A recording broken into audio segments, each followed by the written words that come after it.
Parlando di reti neurali, abbiamo visto come queste imparino osservando tanti esempi relativi al problema da risolvere.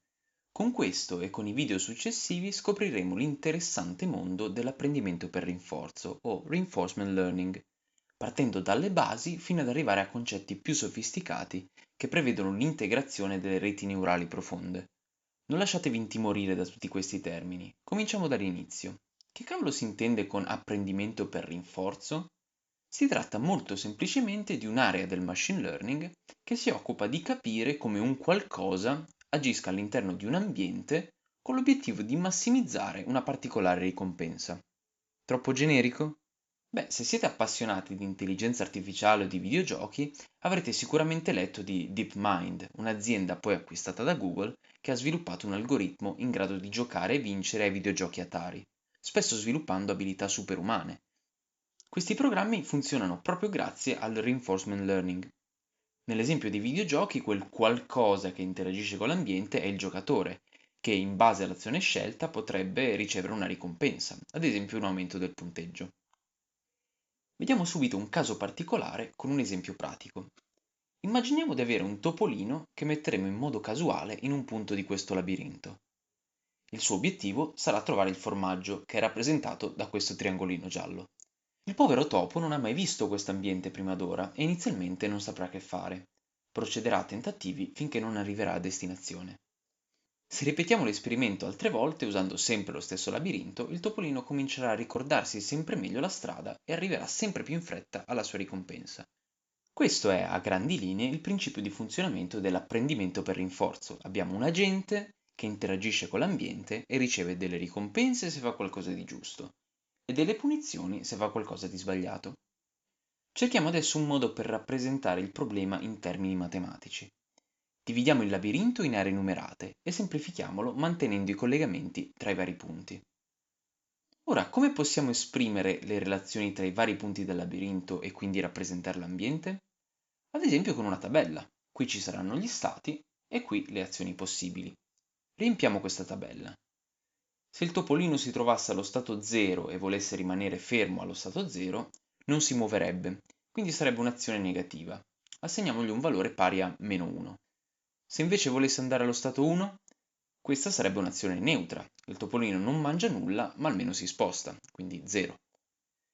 Se volesse andare da 0 a 2 non potrebbe farlo perché i due punti non sono fisicamente collegati e di fatto sbatterebbe contro un muro. -1 anche qui.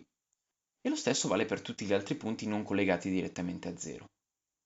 Ripetiamo lo stesso ragionamento ipotizzando di essere prima nello stato 1, poi nello stato 2, poi nello stato 3. Lo stato 4 diventa interessante perché è direttamente collegato con la ricompensa.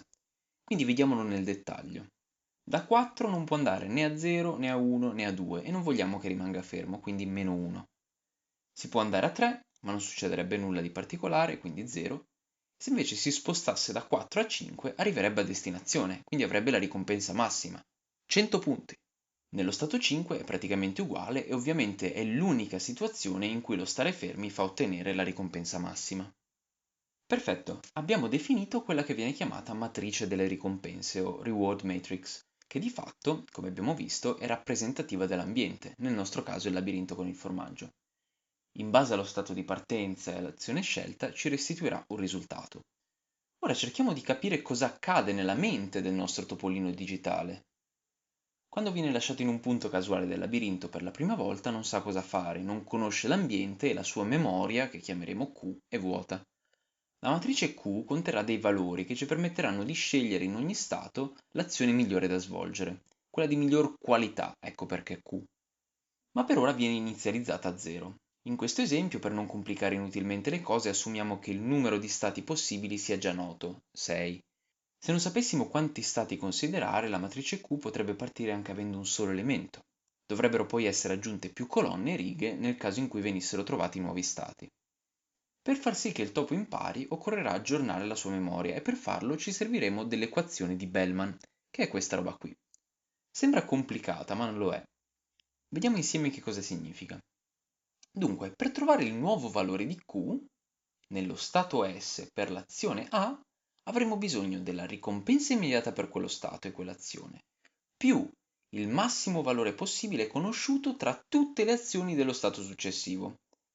Lo stato successivo nel nostro caso corrisponde all'azione scelta.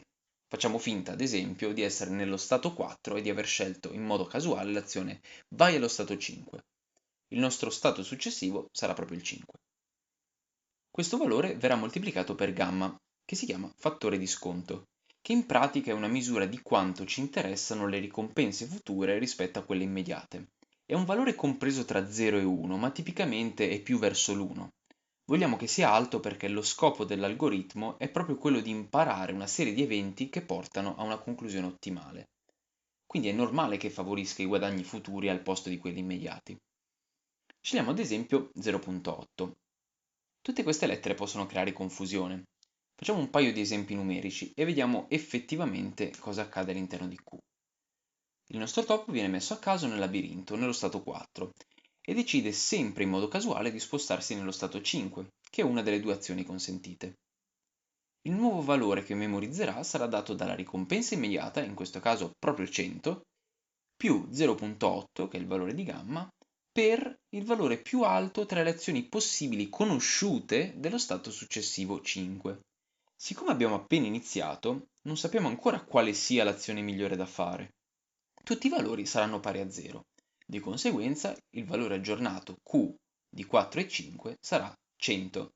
Proviamo un'altra volta. Ora veniamo catapultati casualmente nel punto 3 e decidiamo sempre in modo casuale di andare al punto 4. La ricompensa immediata è 0, mentre il massimo valore tra le azioni possibili dello stato successivo è 100. Quindi il nostro nuovo valore sarà 0 più 0.8%, ovvero 80. Se ripetiamo questi passaggi scegliendo ogni volta una posizione di partenza casuale, dopo 1000 iterazioni la nostra matrice Q avrà un aspetto simile a questo. Possiamo normalizzarla dividendo tutto per il numero più alto, così da avere dei numeri più comodi. In questo modo avremo per ogni stato possibile quella che è l'azione migliore da compiere, ovvero quella che ha il punteggio più alto. Questo è un esempio molto semplice di Q-Learning, uno dei più conosciuti algoritmi di apprendimento per rinforzo. Nel prossimo video vedremo alcuni importanti limiti di questo tipo di algoritmo e possibili modi per superarli. Grazie per aver guardato.